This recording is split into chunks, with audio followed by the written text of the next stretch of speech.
এই চ্যানেল কোনো অবৈধ কার্যকলাপকে উৎসাহিত বা সমর্থন করে না। এই চ্যানেলের সমস্ত বিষয়বস্তু কেবল তথ্য ও শিক্ষামূলক উদ্দেশ্যে প্রদান করা হয়েছে। নমস্কার, আশা করি আপনারা ভালো আছেন, সুখে শান্তিতে আছেন, দিনগুলো আপনাদের ভালো কাটছে, কাজকর্ম ভালো হচ্ছে, আপনারা বহাল তবিয়তে রয়েছেন। প্রথমে নমস্কার নেবেন আমার বন্ধু। আজকে যে বিষয় নিয়ে আমি আলোচনা করতে চলেছি সেটা হচ্ছে যে আপনি কি করে আপনার জীবনে প্রিয় পরিবার থাকবে, আপনার সুস্থ থাকবে, সুরক্ষিত থাকবে, সুখী থাকবে এবং সমৃদ্ধ থাকবে। এই প্রার্থনার সাথে আমি শুরু করছি। অনেকেই আমার কাছে এসে বলেন, মানি ব্যাগে যত টাকাই রাখি না কেন শান্তনুদা, কোনো না কোনো বাহানায় সঙ্গে সঙ্গে খরচা হয়ে যায়। কোনো না কোনো খরচ মাথার উপরে এসে এমনভাবে চেপে বসে যে পকেটে টাকাই টেকে না, থাকেই না, থাকতেই চায় না। কি করবো বলুন? আপনারা মনে রাখবেন, বাড়িতে যেমন আলমারি বা দোকানে যেমন ক্যাশ বাক্স থাকে, তেমনি আমাদের প্যান্ট বা শার্টের পকেটে যে মানি ব্যাগ আমরা রাখি, আমাদের জীবনে লক্ষ্মী লাভ এবং সুখ সমৃদ্ধির ক্ষেত্রে সেটিরও সমান গুরুত্বপূর্ণ স্থান রয়েছে। এবারে আজকাল মানি ব্যাগের টাকা রাখা, অনেকে এমনও বলেন, আমার পুরনো মানি ব্যাগটা খুব ভালো ছিল, প্রচুর টাকা পয়সা থাকতো, ওটাতে 500 টাকা রাখলে শান্তনুদা 5,000 টাকা আসতো, আর এখন 5,000 টাকা রাখলে সন্ধ্যার মধ্যে 500 টাকা হয়ে যায়, রাতের মধ্যে সেই 500 টাকাও গায়েব হয়ে যায়। যখন বাড়ি ফিরি তখন পকেট একেবারে খালি, ঠন ঠন গোপাল। তাহলে সবার জন্য আজ আমি একটা এমন উপায়, কার্যকরী উপায় বলতে যাচ্ছি, যা করার পরে মানি ব্যাগ সবসময় ভর্তি থাকবে, মন খুশি থাকবে, সংসারে আনন্দ বজায় থাকবে, মঙ্গলই মঙ্গল হবে। যেহেতু মানি ব্যাগ আমাদের শরীরের সাথেই লেগে থাকে, তাই এমন কি জিনিস আছে যা শরীরের সংস্পর্শে থাকলে লক্ষ্মী বৃদ্ধি পায়? একটা নির্দিষ্ট পকেট বেছে নিন। আপনার মানি ব্যাগে অনেক ছোট বড় পকেট বা খোপ থাকে, এমন একটা খালি খোপ বেছে নিন যাতে অন্য কোনো জিনিস রাখবেন না। সবুজ কাপড় বা কাগজ, সেই খোপটিতে একটা সবুজ রঙের কাপড় রাখুন। সেটি যদি জড়ি দেওয়া হয় তাহলে খুব ভালো, অথবা খাঁটি সুতির মানে কটন হলেও চলবে। যদি কাপড় না থাকে তবে সবুজ রঙের কাগজও ব্যবহার করতে পারেন। তবে মনে রাখবেন, কাগজটির দুই পিঠই যেন সবুজ হয়, একদিক সবুজ আবার অন্যদিক সাদা হলে কিন্তু কাজ হবে না।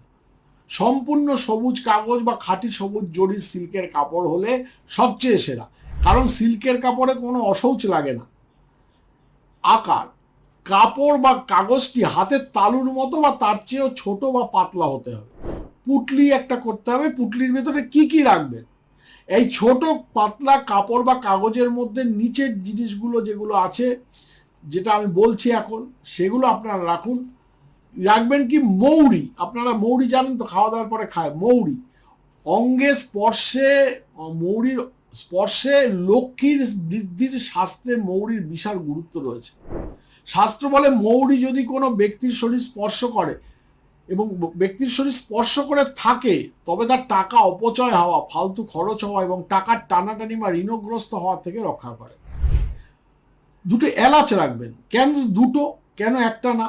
আপনার বাড়ির লক্ষ্মী এবং আপনার সাথে থাকা লক্ষ্মীর মধ্যে ভারসাম্য বজায় রাখার জন্য। আপনার সঙ্গে লক্ষ্মী রয়েছেন, আপনার বাড়িতে একটা মূর্তি রয়েছে বা ফটো রয়েছে লক্ষ্মীর, এই দুটোর মধ্যে ভারসাম্য, কম্বিনেশন ঠিক থাকার জন্য আপনাকে বলা হচ্ছে দুটো এলাচ। আপনি দোকান থেকে কিছুটা ভীমসেনী কর্পূর, মানে যেটা ঝরে ঝরে পড়ে যে কর্পূর, ওটা বললেই পেয়ে যাবেন যে সেন কর্পূর দিন, এর একটা ছোট টুকরো নেবেন।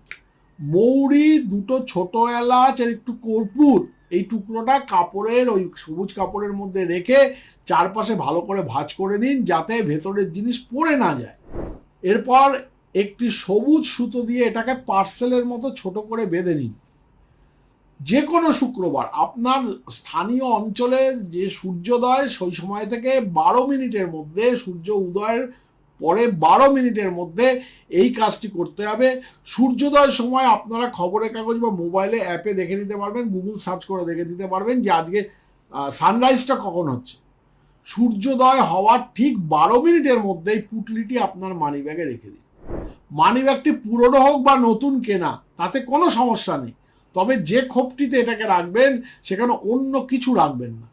এটা বারবার পরিবর্তন করার কোনো প্রয়োজন নেই। কখনো যদি মানি ব্যাগ পরিবর্তন করেন, তবে পুরনো ব্যাগ থেকে এটা বের করে নতুন ব্যাগে রেখে দেবেন, বা আপনি একটু খুলে দেখতে পারেন যে কর্পূরটা যদি শেষ হয়ে যায়, কর্পূর একটু রেখে দেবেন। শুধু খেয়াল রাখবেন ভেতরের জিনিস যেন নিচে পড়ে না যায়। জিনিস যদি নিচে পড়ে যায়, খালি হয়ে গেলে এই উপায় কিন্তু ফলপ্রসূ হবে না।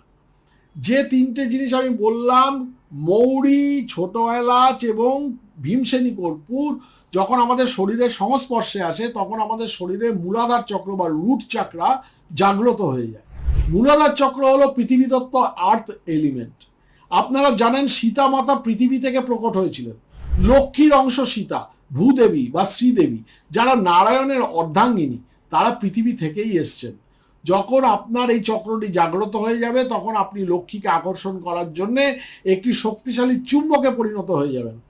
লোহা যেমন চুম্বকের দিকে তরতর করে টেনে চলে আসে, তেমনি আপনিও ধন সম্পদকে নিজের দিকে আকর্ষণ করতে থাকবেন। আপনারা সুখী হলে আমি এমনিতেই সুখী হব মহারাজ, তাই আপনারা অত্যন্ত সুখী হন, এটাই চাই। পূর্ণ বিশ্বাসের সাথে উপায়টি করুন। এটি ঋণ বা ধারের সমস্যায় জর্জরিত মানুষদের জন্য অত্যন্ত লাভদায়ক। যদি মূলাধার চক্র দুর্বল থাকে তবে আর্থিক অবস্থা দুর্বল হয়, তারা ঋণের জালে জড়িয়ে পড়ে। সেন কর্পূর বা ভীমসেনী কর্পূর, মৌরি এবং এলাচের সুগন্ধ তেজ এবং উত্তাপ শরীরের প্রথম চক্র অর্থাৎ মূলাধার চক্রকে জাগিয়ে তোলে। আর মূলাধার জাগ্রত হলে আমাদের মধ্যে কাজ করার শক্তি, লক্ষ্মীর কৃপা এগুলো বৃদ্ধি পায়। এই সহজ উপায়ে আপনার মানি ব্যাগের শক্তি এবং লক্ষ্মীর আগমন বৃদ্ধি পাক। আপনার জীবনে কাঙ্ক্ষিত লক্ষ্মীর কৃপায় সংস্কার সংস্কৃতির সাথে ধর্মময় সমৃদ্ধিময় জীবন সূচনা হোক। বন্ধু, এই মঙ্গল আশীর্বাদ রইল। আপনি এবং আপনার প্রিয় পরিবার সুস্থ, সুরক্ষিত, সুখী ও সমৃদ্ধ থাকুন, এটাই আমার প্রার্থনা। এবার আসি দুটো কথায়। একটা হচ্ছে আপনারা জানেন আমার নবগ্রহ স্নানদ্রব্য অ্যামাজনে নবগ্রহ বাথ পাউডার লিখে সার্চ করলে পেয়ে যাবেন। এটা অতি অবশ্য কিনে নেবেন এবং এটা আপনারা মাত্র এক চিমটি দিয়ে যদি এক বালতি জলের মধ্যে গুলিয়ে নিয়ে প্রতিদিন স্নান করেন, 9টা গ্রহের খারাপ প্রভাব আপনাদের উপর থাকে না। এটা সম্পূর্ণ আমার গুরুমুখী বিদ্যা। খারাপ প্রভাব আপনার পড়বে না সারাদিন, নজর লাগবে না, ব্ল্যাক ম্যাজিক বা কালা জাদু যদি বারংবার হতে থাকে আপনার উপরে, সেটা কিন্তু আপনার উপরে কোনো কাজ করবে না। এটা কিন্তু মাথায় রাখবেন। অতি অবশ্যই অমৃতবিন্দু স্নানদ্রব্য আপনারা দেখে নেবেন, এটা নবগ্রহ স্নানদ্রব্য হিসাবে সার্চ করবেন অ্যামাজনে গিয়ে। আর আমার একটা সাইট আছে ananddarshan.com, ওখান থেকেও আপনারা সরাসরি কিনে নিতে পারেন। এখানে আমাদের দেখবেন ওই যাচ্ছে স্ক্যানারের যাচ্ছে, সেখানে আপনারা যদি আপনাদের মোবাইলটা স্ক্যান করেন তাহলে বুঝতে পারবেন, ওখানে সরাসরি আপনাদের সেই পাতায় নিয়ে গিয়ে ফেলে দেবেন। এটা হচ্ছে শোধন দ্রব্য, এখানে আমার ছবি দেওয়া রয়েছে। এই শোধন দ্রব্যের কার্যকারিতা হচ্ছে আর মানে একটা চামচের কোয়ার্টার চামচ যদি আপনারা নিয়ে একটা কাচের বাটির মধ্যে গুলিয়ে নিয়ে তার মধ্যে আপনারা যন্ত্রম শোধন করতে পারবেন, আংটি শোধন করতে পারবেন, বা আপনারা যদি কোনো তাবিজ কবচ পরে থাকেন সেগুলোকে আপনারা শোধন করতে পারবেন। শুধু তাই নয়, বাস্তুতে যদি প্রত্যেকদিন এক চিমটি এক বালতির মধ্যে গুলিয়ে নিয়ে আপনারা বাস্তু ঘর মোছা পরিষ্কার করেন, তাহলে কিন্তু বাস্তুদোষ নষ্ট হয়। যারা গাড়ি ইউজ করছেন, যাদের গাড়িতে নজর লাগে, প্রায়শই নানা রকম বিভ্রাট সৃষ্টি হয়, তারা যদি এটার এক চিমটি নিয়ে এক বালতি জলের মধ্যে গুলিয়ে নিয়ে সেই জল দিয়ে আপনি গাড়ি ধোয়ান বা ধোয়ানোর পরে যদি আপনি সেই জল ছেটান, তাহলে কিন্তু গাড়ি সুরক্ষিত থাকবে। বাড়ি, গাড়ি এবং নিজের প্রত্যেকটা অর্নামেন্টস আপনি কিন্তু এভাবে সুরক্ষিত করতে পারেন। আপনারা গিয়ে অ্যামাজনে গিয়ে সার্চ করবেন পজিটিভ পাউডার হিসাবে বা শোধন দ্রব্য হিসাবে, আপনারা পেয়ে যাবেন। ananddarshan.com আমার নিজস্ব সাইট, ওখান থেকেও আপনারা কিনে নিতে পারেন। স্বর্ণচক্র ভবিষ্যৎবাণী যারা তৈরি করতে চান, তারা এই যে নাম্বারটা যা যাচ্ছে, এই যে 9874332016, এই নাম্বারে আপনারা লিখে পাঠাবেন যে আমি একটা স্বর্ণচক্র ভবিষ্যৎবাণী তৈরি করতে চাই। 70 পাতার অমূল্য পুষ্টিটুকু যে আপনার জীবনের একটা জিপিএস। আপনারা যদি এটা তৈরি করাতে চান তাহলে এই নাম্বারে হোয়াটসঅ্যাপ করে বলবেন, বা আপনারা 9830143048 এই নাম্বারে আপনারা বলবেন যে আমি একটা স্বর্ণচক্র ভবিষ্যৎবাণী তৈরি করতে চাই। অতি অবশ্যই আপনাদের বলে দেবো কি করে কি করতে হবে। আর কলকাতা চেম্বারে যারা দেখা করতে চান তারা 98301, এই যে নাম্বারটা আছে 9830143048, এই নাম্বারে আপনারা সকাল 11টা থেকে সন্ধ্যে 6টার মধ্যে যোগাযোগ করে আসবেন। আপনাদের দেখে শান্তি পাবো, ধন্য হব এবং আপনাদের সেবা করতে পেরে আনন্দিত হব। ভালো থাকবেন বন্ধু, আপনার মানি ব্যাগ সবসময় পূরণ থাকুক, সবসময় আপনার পকেটে টাকা থাকুক, এটাই আমি চাই। ভালো থাকবেন।